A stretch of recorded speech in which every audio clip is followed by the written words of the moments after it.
against Falun Gong. Here's a closer look. In cities including Toronto, Vancouver, Montreal, and Ottawa, participants marched with banners and held candlelight vigils to honor those persecuted in China.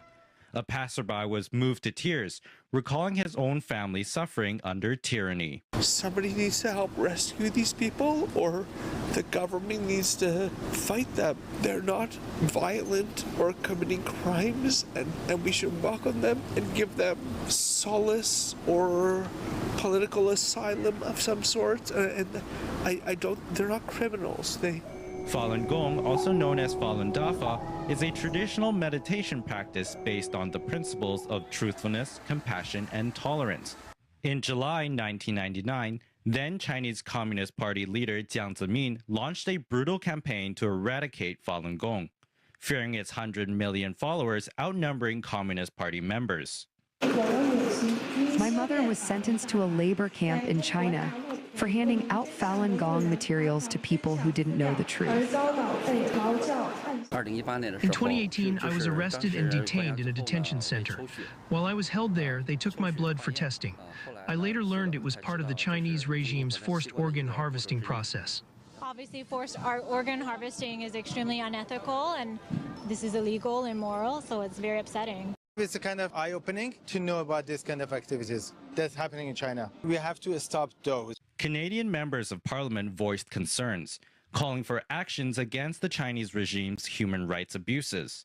Today marks 26 years since the Chinese Communist Party began its brutal persecution of Falun Gong practitioners. Millions have faced detention and torture simply for their peaceful beliefs. On this solemn anniversary, I stand with Falun Gong practitioners in their pursuit of freedom and dignity. Others emphasize that the crackdown is no longer confined to China, but is reaching across borders.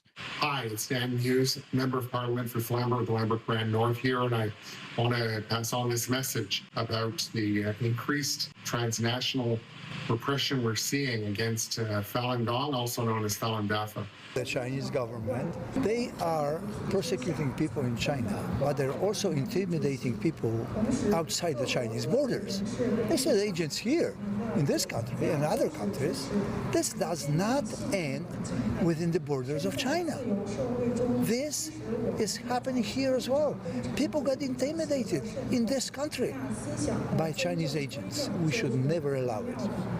We are here tonight, or this evening, to send a message to this government that we stand together with people in China, with people that are oppressed, jailed, sent to working camps, re-education camps, people that are subjected to terrible human parts harvesting.